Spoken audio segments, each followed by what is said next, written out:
Hello friends, आज मैं बता रहा हूँ आपको मिट्टी यानी भारत का मिट्टी। भारत का मिट्टी जितना भी होगा उसके बारे में आज समझा रहा हूँ। यानी जलोढ़ मिट्टी, काली मिट्टी, मृदा मिट्टी, जैसा भी मिट्टी होगा आपको समझ आएगा 100% कहते हैं। चलिए मिट्टी के बारे में समझते हैं। पहले देखिए मिट्टी क्या होता है। आप लोग, हम लोग चाहे कोई भी दुनिया में रह रहा है स्थान पर, यानी जितना धरती हुआ है ये सब क्या हुआ, मिट्टी हुआ है। इसी के बारे में आप जानेंगे कि मिट्टी क्या है, मिट्टी में क्या चीज पाया जाता है, मिट्टी में क्या है ऐसा चीज। धरती एक दूसरे के आकर्षण में मतलब बांधा हुआ है मिट्टी, इसी के बारे में आप समझेंगे।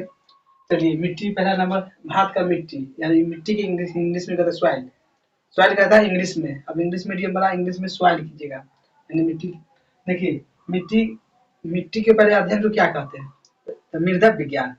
मृदा उसे कहते हैं, पहले मृदा क्या है पहले ये समझिए, उसके बाद उनके तक मृदा क्या है। देखिए मृदा मिट्टी में पाया जाता है। जैसे कोई भी आप समझ, जैसे एक पहाड़ हुआ हुआ ना, इसमें मतलब यहाँ उगेगा नहीं, कोई सामान लगा दिए, मान लीजिए बालू पर कोई सामान लगा दीजिएगा, गेहूं तो उपजेगा नहीं, उपजेगा। उसी को मृदा कहा जाता है। जैसे कोई कोई उपजाऊ खेत होता है, कोई कोई बंजर खेत, इसी के बारे में आज मतलब पता लगा है। चलिए पहला है मिट्टी के अध्ययन को क्या कहते हैं, मृदा विज्ञानी। यानी आपको इंग्लिश मीडियम में होगा तो पेडोलॉजी कहते हैं।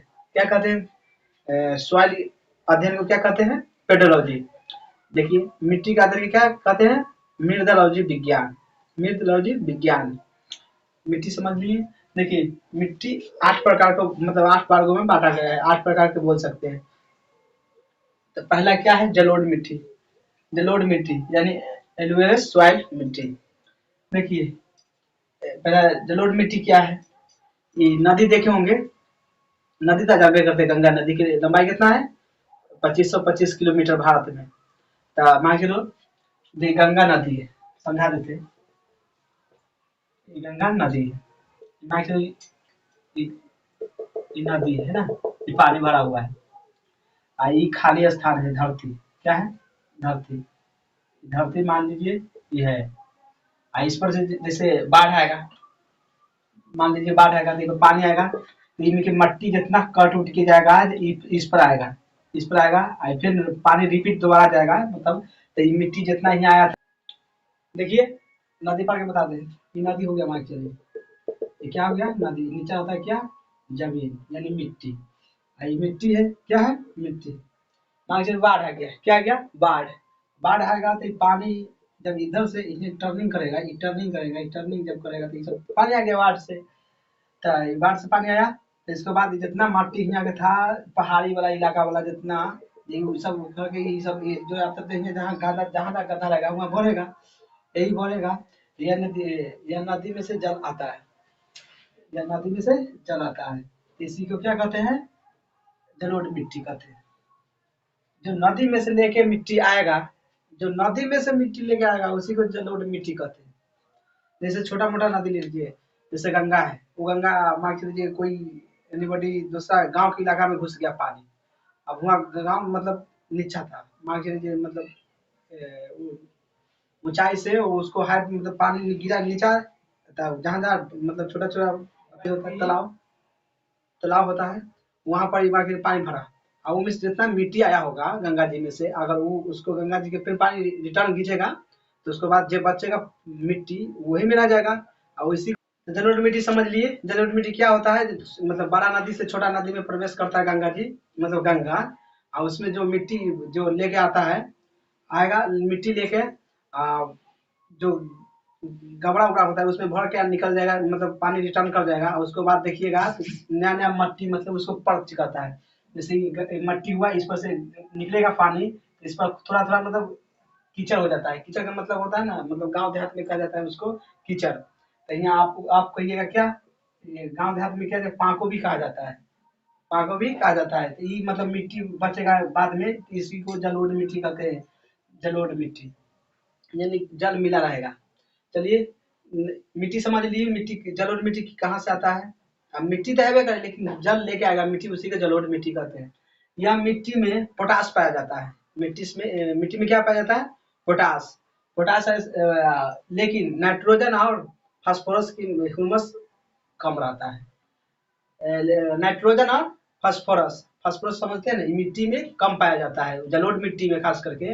अब मतलब नाइट्रोजन, लेकिन मिट्टी में मतलब ये सब जितना मिट्टी है उसमें नाइट्रोजन की अधिकतर मात्रा होता है, लेकिन जलोढ़ मिट्टी में फास्फोरस और नाइट्रोजन के मतलब मात्रा कम हो जाता है जलोढ़ मिट्टी में।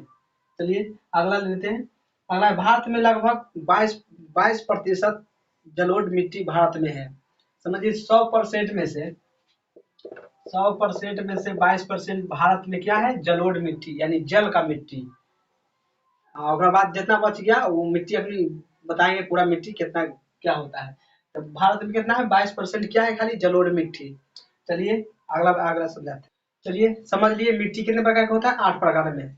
तो जलोढ़ मिट्टी होता है, तो जलोढ़ मिट्टी भी 2 प्रकार का होता है।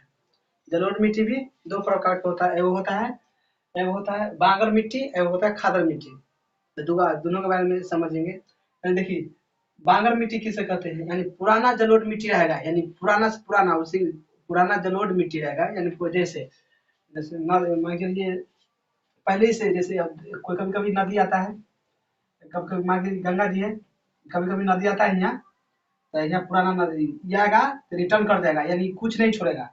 मान के लीजिए दहाड़ आएगा यानी बाढ़ आएगा, तो इसमें से आपको यहाँ मिट्टी नहीं छोड़ेगा, फिर रिटर्न कर देगा। कभी कभी देखिएगा बाढ़ आता है तो धरती पर देखिएगा तो कभी कभी मतलब पाँक होता है ना, यानी कादो कीचड़ ये सब नहीं रहता है। तो इसी को जैसे जहाँ ये सब कहाँ पता चलेगा, जैसे जहाँ बालू वाला जगह होगा ना, बालू वाला वहाँ देखिएगा तब पता चल जाएगा। जब बालू पर जैसे रेत चलेगा वहाँ पर जाके देखिएगा तो जहाँ पर आपको मिट्टी नजर नहीं आएगा, क्या कि रिटर्न फिर खींच लेगा माटी के, फिर जैसे वापस आएगा फिर रिटर्न खींच लेगा। तो इसलिए मतलब पुराने जलोढ़ मिट्टी जैसे रहेगा वैसी रह जाएगा, समझिए मिट्टी उसी को जलोढ़ मतलब बांगर मिट्टी कहते हैं। दूसरा है खादर मिट्टी, यानी खादर मिट्टी उसे कहते हैं जो नई जलोढ़ मिट्टी लाएगा। समझाते जब नहीं जे जलोढ़ मिट्टी कैसे आता है। मान लीजिए इधर आती है बाढ़, बाढ़ आके धरती है, इस पर गंगा जी है, गड्ढा उड्ढा है, इस पर पानी भरेगा ये सब, जितना मिट्टी लेके आएगा, मिट्टी लेगा गधवा का भरा, फिर रिटर्न करेगा, तो जितना मिट्टी था कंकर था जितना कुछ भी है पहाड़ इलाका से आता है, तो ये सब बैठ जाएगा यहाँ पर, तो निकलने वाला नहीं है। तो इसी को जितना मिट्टी लाएगा उसी को नई जलोढ़ मिट्टी के खादर मिट्टी कहते हैं, यानी खादर मिट्टी उसी को कहते हैं जो नया मिट्टी को खींच के अलग से अपना को आकर्षित करे, मतलब अलग। चलिए अगला समझाते हैं। देखिए जलोढ़ मिट्टी में क्या क्या उपजाऊ कर सकते हैं, आप समझाते हैं। जलोढ़ मिट्टी में आप उपजाऊ कर सकते हैं जैसे धान, गेहूँ, मक्का, दलहन और तिलहन, ये सब आप उपजाऊ कर सकते हैं। देखिए धान के मतलब वो खेती होता है, गाँव इलाका में ज़्यादा होता है। जैसे आप धान की खेती यानी चावल की खेती कहाँ होता है, भारत में। तो भारत में सबसे ज़्यादा मतलब धान का खेती होता है कहाँ, चल जाइए वहाँ पश्चिम बंगाल में, सबसे भारत में नंबर 1 है पश्चिम बंगाल धान का खेती करने में। गेहूँ कहाँ होता है, धान की तो समझ लीजिए। गेहूँ कहाँ होता है, गेहूँ होता है उत्तर प्रदेश में सबसे ज़्यादा, ये तो आप जानते हैं उत्तर प्रदेश में।